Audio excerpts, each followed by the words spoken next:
ಮಂಡ್ಯ ಜಿಲ್ಲೆಯ ಮದ್ದೂರಿಗೆ ಶ್ರೀರಾಮ ಸೇನೆಯ ಮುಖ್ಯಸ್ಥ ಪ್ರಮೋದ್ ಮುತಾಲಿಕ್ ಪ್ರವೇಶಕ್ಕೆ ನಿರ್ಬಂಧವನ್ನ ಹೇರಲಾಗಿದೆ. ಮದ್ದೂರಿಗೆ ಪ್ರಯಾಣವನ್ನ ಬೆಳೆಸ್ತಾ ಇದ್ರು ಪ್ರಮೋದ್ ಮುತಾಲಿಕ್ ಅವರು. ಈ ಸಂದರ್ಭದಲ್ಲಿ ಗಡಿ ಭಾಗದಲ್ಲಿಯೇ ಅವರನ್ನು ತಡೆಯುವ ಕೆಲಸ ಆಗಿದೆ.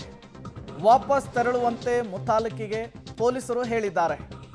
ಈ ವೇಳೆ ಪೊಲೀಸರು ಮತ್ತು ಪ್ರಮೋದ್ ಮುತಾಲಿಕ್ ಬೆಂಬಲಿಗರ ಮಧ್ಯೆ ವಾಗ್ವಾದ ಆಗಿಬಿಟ್ಟಿದೆ. ಬೆಂಗಳೂರು ಮೈಸೂರು ಎಕ್ಸ್‌ಪ್ರೆಸ್ ವೇನಲ್ಲಾದಂತಹ ಘಟನೆ ಇದು.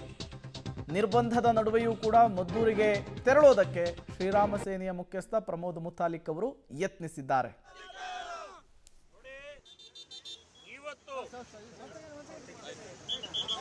ಮದ್ದೂರಿನಲ್ಲಿ ಅತ್ಯಂತ ಶಾಂತವಾದಂತಹ ವಾತಾವರಣ ಇದೆ. ಇವತ್ತು ಕೆರಳಿಸ್ತಾ ಇರೋದೇ ವಿರೋಧಿ ಕಾಂಗ್ರೆಸ್ ಸರ್ಕಾರಕ್ಕೆ. ನೋಡಿ, ಇವತ್ತು ಮದ್ದೂರಿನಲ್ಲಿ ಯಾವುದೇ ರೀತಿಯ ಪ್ರತಿಭಟನೆಗೆ ಹೋಗ್ತಾ ಇಲ್ಲ, ರ್ಯಾಲಿಗೆ ಹೋಗ್ತಾ ಇಲ್ಲ. ಅಲ್ಲಿ 500 ಜನ ಹಿಂದೂ ಕಾರ್ಯಕರ್ತರ ಮೇಲೆ ಕೇಸ್ ಹಾಕಿದ್ದಾರೆ.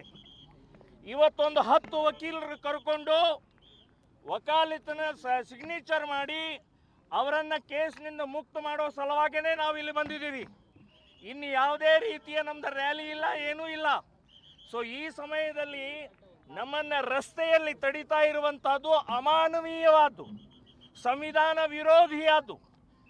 ಒಬ್ಬ ವ್ಯಕ್ತಿಯಿಂದ ಅಲ್ಲಿ ಏನು ಗಲಾಟೆ ಆಗತ್ತೆ? ಇವರು ತಡೆಯೋದೇ ಇದ್ದಿದ್ರೆ ಆ ಮುಸ್ಲಿಂ ಗುಂಡಾಗಳನ್ನು ನಮ್ಮ ಗಣೇಶೋತ್ಸವ ಮೇಲೆ ಕಲ್ಲೆಸೋರು ಅವ್ರು ತಡಿಬೇಕಾಗಿತ್ತು. ಇವರು ತಡೆಯೋದೇ ಇದ್ರೆ ಇಡೀ ರಾಜ್ಯದಲ್ಲಿ ಪ್ಯಾಲಿಸ್ಟೈನ್ ಧ್ವಜ ಹಿಡ್ಕೊಂಡು ಓಡಾಡ್ತಾ ಇರುವಂತಹ ಗೂಂಡಾಗಳನ್ನು ತಡಿಬೇಕಾಗಿತ್ತು. ಇವರು ತಡೆಯೋದೇ ತಾಕತ್ತಿದ್ರೆ